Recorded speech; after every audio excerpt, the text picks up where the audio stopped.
ভগবানের ইচ্ছায় আজকে আমরা বিহিত শ্রাদ্ধের বিঘ্নতা নিয়ে কিছু প্রাথমিক আলোচনা করব। যদি মনে করুন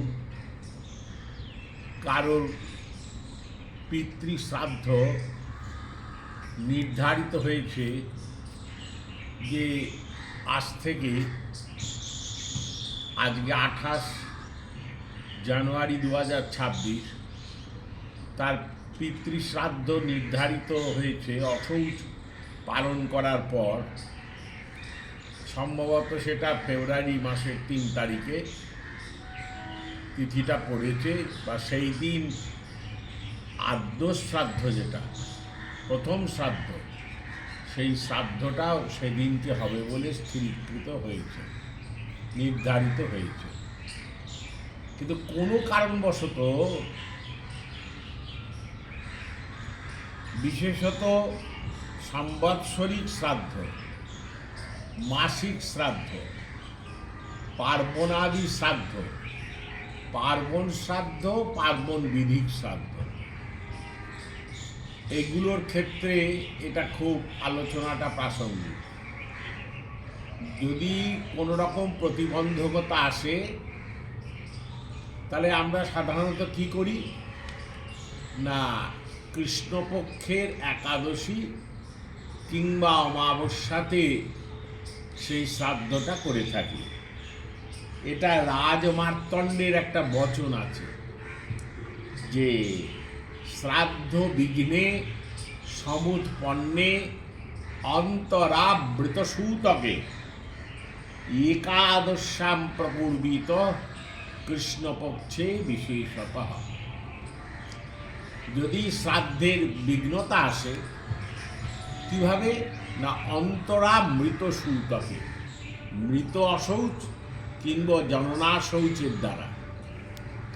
আরও অনেক কারণে শ্রাদ্ধের বিঘ্ন আসতে পারে। যেমন কোনো বিবাহিত পত্নী, তিনি সদ্য বিধবা হয়েছেন, তার স্বামী গত হয়েছে, তিনি স্বামীর শ্রাদ্ধকৃত্য করবেন, কিন্তু তিনি রজস্বলা হলেন, দেহে অসুচি ভাব এলো।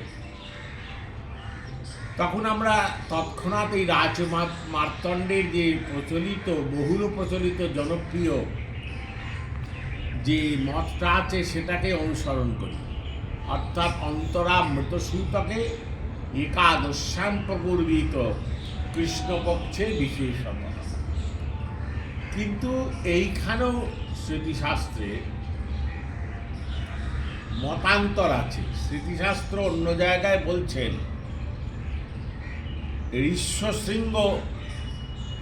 ঋষ্যশৃঙ্গ মুনির বচন, ঋষ্যশৃঙ্গ মুনি তার বচনেতে বা তার বিধানে বলছেন, দে পিতৃনাম শ্রাদ্ধে তু অশৌচম জায়তে যদি তদ শৌচ ব্যতীতে তু তেষাং শ্রাদ্ধ্যম বিধীয়তে শুচিভূতেন দাতব্যম যা তিথি প্রতিপদ্যতে সা তিথিস্তস্য কর্তব্যা ন তন্যা বৈ কদাচন।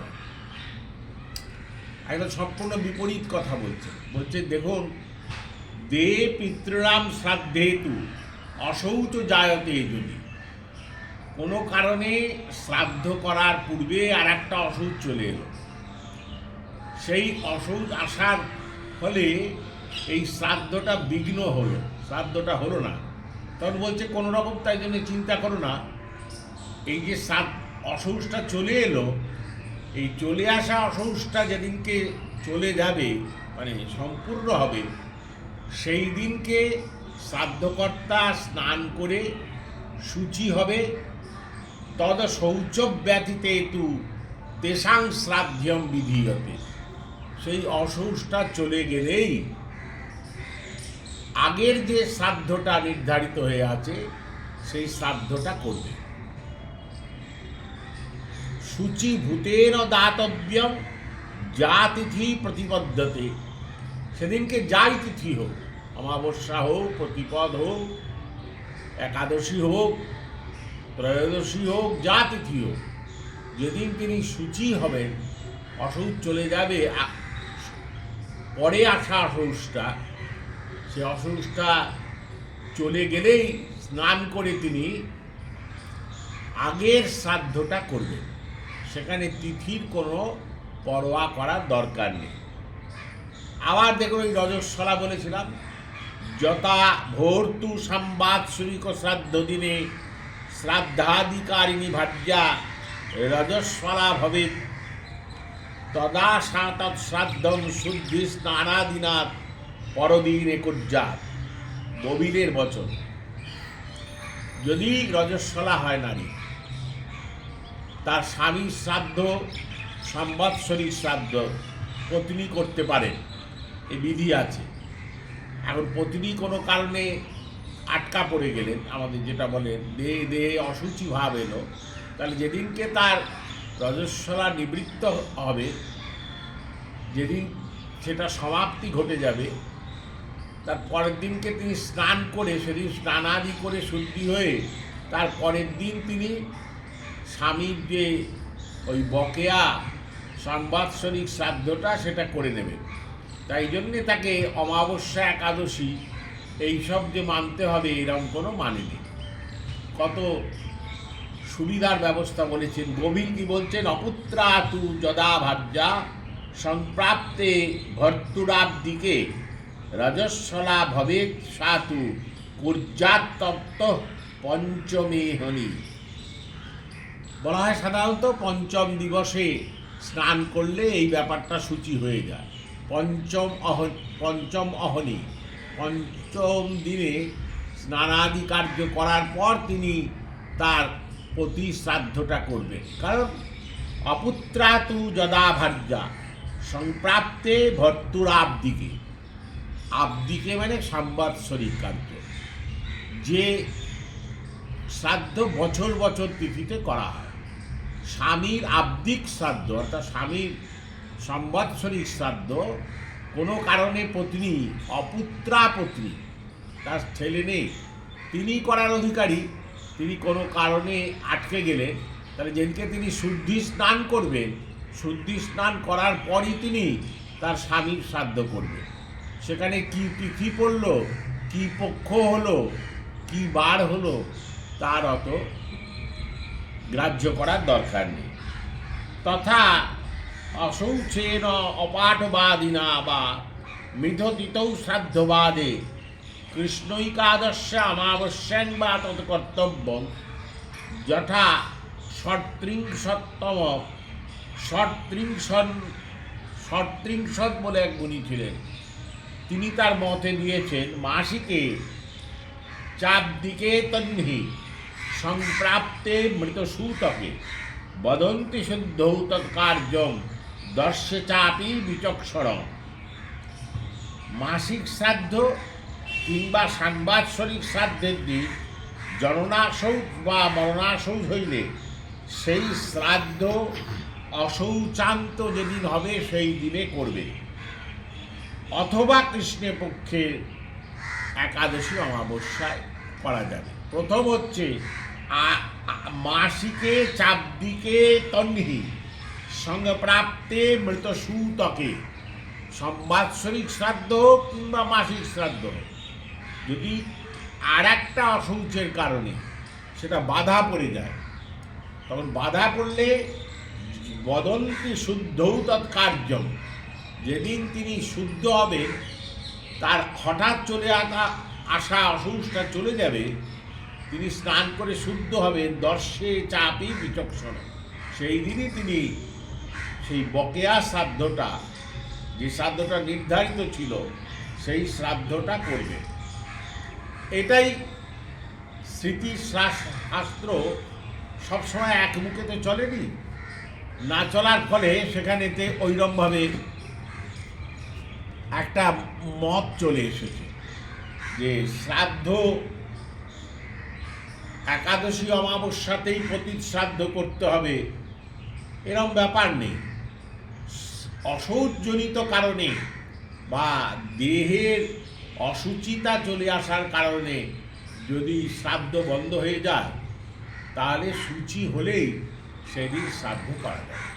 অনেক সময় দেখা যায় মেয়েরা ওই বাবা মার চতুর্থীর দিনে যে 3 দিন অসৌচ পালন করে 4 দিনের দিন যে তারা দান ইত্যাদি করেন, চতুর্থীর কাজ যেটাকে বলে জনপ্রিয়, সেখানে তিনি যে কোনো দানই করতে পারেন, ষোড়শ দানও করতে পারেন, তিনি অন্ন জল করতে পারেন, বিভিন্ন প্রকার দান, কিছু না কিছু দান করে তিনি ব্রাহ্মণের কাছ থেকে দক্ষিণা দিয়ে বৃথা বিপ্রবচ শুদ্ধা গৃহাতি মনুজ শুভে অদত্তা দক্ষিণম বাপি সজাতি নরকম ধ্রুবম।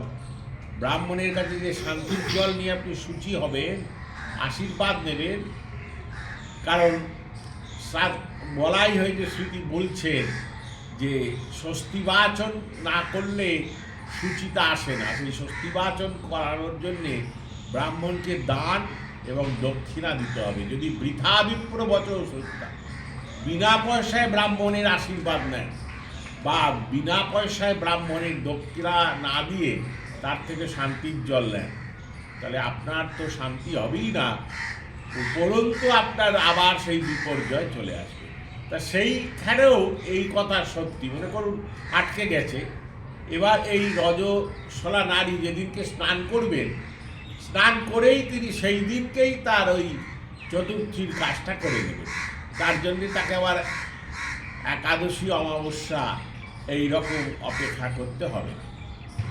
এই সম্বন্ধে আর একটা কথা বলেই এই প্রসঙ্গটা রাখছি, কারণ একসঙ্গে অনেকটা বড় বললে আপনাদেরও মনে রাখতে অসুবিধা হয়।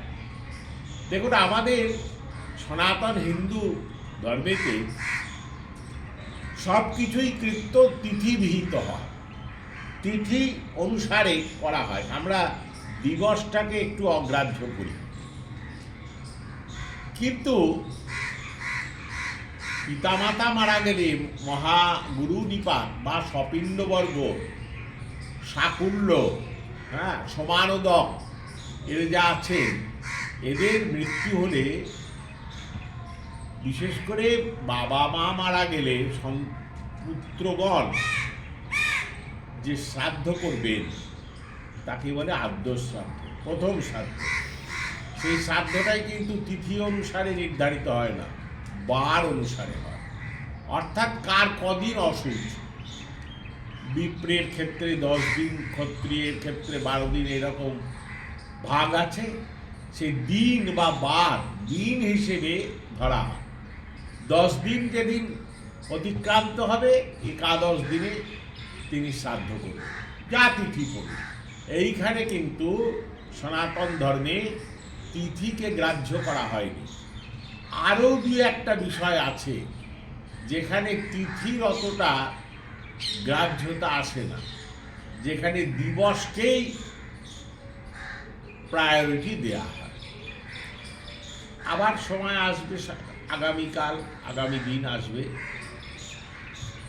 মা জগদম্বার কৃপায় আপনাদের এই শ্রাদ্ধ সম্বন্ধে একটা বিষয় অবতারণ করব, সেটা শুনে রাখুন। যে পতিপুত্রাবতীহীনা অবিরা নারী, তার 15টা শ্রাদ্ধ করলেই স্বর্গবাস হবে বলছে। তার সপিণ্ডনম নাস্তি, সপিণ্ডীকরণ করার দরকার হবে না। এই নিয়ে পণ্ডিতগণের ভেতর বিরোধ আছে। তারা বলছেন ষোড়শ শ্রাদ্ধ, ষোড়শ শ্রাদ্ধ মানে আদ্য শ্রাদ্ধ একটা একদিষ্ট হয়, 14টা মাসিকে 14টা একদিষ্ট হয়, মোট 15টা সাধারণ মলমাস না পড়লে। আর সপিণ্ডীকরণের সময় তার ভেতর, পার্বণের ভেতর একটা একদিষ্ট হয়, মোট 16টা। একে ষোড়শ শ্রাদ্ধ বলে, ষোড়শ দান নয়। ষোড়শ দান আলাদা আর ষোড়শ শ্রাদ্ধ আলাদা। 16টা শ্রাদ্ধ করলে তবে জীবের বা মানবের স্বর্গলাভ হয়, তার মোক্ষতার পথে অগ্রসর হয়। কিন্তু এই নারী, অবিরা নারী, তার 15টা শ্রাদ্ধ করছে, বলছে তস্যা স্বর্গা প্রকল্প, তার মাসিক শ্রাদ্ধ করলেই স্বর্গবাস হবে। কিন্তু এই নিয়েও মতান্তর আছে, আমরা আগামী দিনে আলোচনা করব। জয় মা জগদম্বা।